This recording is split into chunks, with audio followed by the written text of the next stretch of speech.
நமஸ்காரம். 1000 நாமங்கள் 1000 கதைகள் 282வது திருநாமம் சந்திராம்சவே நமக.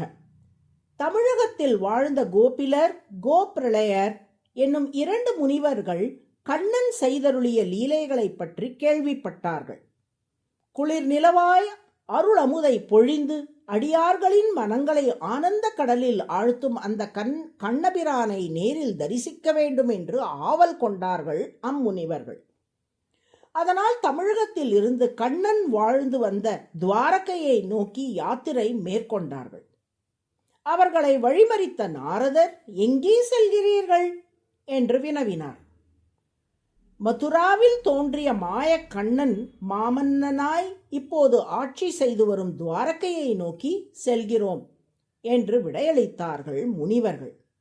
அடடா, கண்ணன் தனது அவதாரத்தை நிறைவு செய்துவிட்டு வைகுண்டம் சென்று விட்டானே, உங்களுக்கு அது தெரியாதா என்று வினவினார் நாரதர்.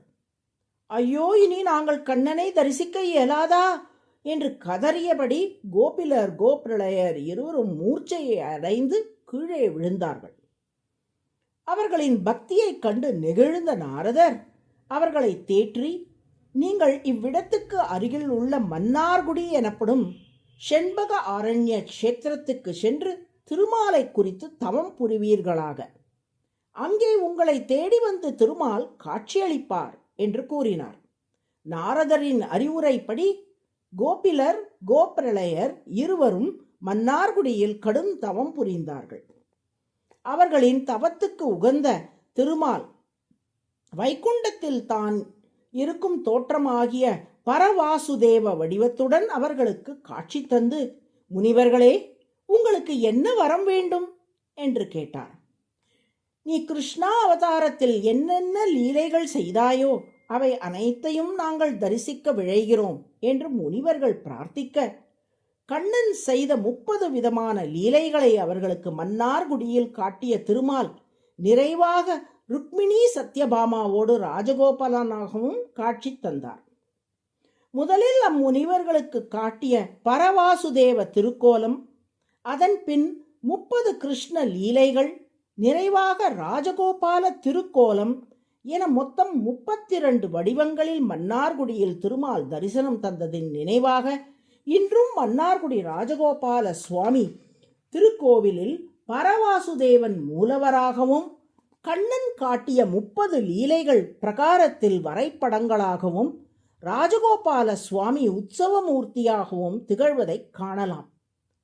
கோபில கோபிரளயருக்கு காட்சி தந்து லீலைகளையும் செய்து காட்டிய ராஜகோபாலன் அவர்களை பார்த்து, முனிவர்களே, இங்கிருந்து தென்கிழக்கு திசை நோக்கி சென்றீர்களானால் கடற்கரைக்கு அருகே ராஜமாடம்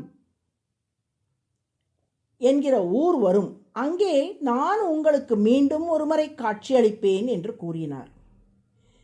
இங்கேயே எங்களுக்கு தரிசனமும் தந்து உனது லீலைகளையும் காட்டிவிட்டாயே, எங்களை நீ ராஜாமடத்துக்கு செல்ல சொல்வதன் நோக்கம் என்ன என்று முனிவர்கள் வினவ, நீங்கள் இங்கே எனக்காக கடும் தவம் புரிந்தீர்கள் அல்லவா, அதனால் மிகவும் களைத்து போயிருக்கிறீர்கள். உங்கள் களைப்பை போக்க விழைகிறேன். அதற்குத்தான் உங்களை ராஜாமடத்துக்கு வர சொன்னேன் என்றார் ராஜகோபாலன். இறைவனின் கட்டளைப்படி ராஜா மடத்துக்கு 2 முனிவர்களும் சென்ற நிலையில் குளிர்ந்த நிலவு போல் அங்கே இவர்களுக்கு ராஜகோபாலன் காட்சி தந்தார். அவரை தரிசித்த மாத்திரத்தில் முனிவர்களின் களைப்பு தீர்ந்தது. உள்ளத்தில் மகிழ்ச்சி பொங்கியது. இறைவா, குளிர்மதி போன்ற உனது முக ஒளியால் எங்கள் களைப்பை எல்லாம் நீக்கிவிட்டாயே என்று பரவசப்பட்ட முனிவர்கள், நீ என்றென்றும் இங்கே கோவில் கொண்டிருந்து உங்களை தரிசிக்க வரும் அடியார்களுக்கெல்லாம் முழு மதி போன்ற இம்முகத்தை காட்டி சந்திரன் தன் கிரகணங்களால் அமுதை பொழிவது போல் உன் பார்வையால் குளிர்ந்து கட்டாட்சித்து அவர்கள் மேல் அருள் அமுதை பொழிய வேண்டும் என்று வேண்டினார்கள். அதை ஏற்று இன்றும் மன்னார்குடியில் கோவில் கொண்டிருக்கும் ஸ்ரீ ராஜகோபாலனைப் போலவே பட்டுக்கோட்டைக்கு அருகிலுள்ள ராஜாமடத்திலும் ஸ்ரீ ராஜகோபாலன் முழுமதி போல் காட்சி தந்து நம்மை குளிர்வித்துக் கொண்டிருக்கிறார். அம்சு என்றால் கிரணம். சந்திரனின் கிரணங்களைப் போல் குளிர்ச்சியும் ஆனந்தமும் தரவல்ல திருமேனி ஒளியோடு திருமால் திகழ்வதால் சந்திராம்ஷு என்று அழைக்கப்படுகிறார். அதுவே சகசிரநாமத்தின் 282வது திருநாமம். சந்திராம்ஷவே நம என்று தினமும் சொல்லி வரும் அன்பர்களை திருமால் குளிர கட்டாட்சிப்பார். நாராயண நாராயண.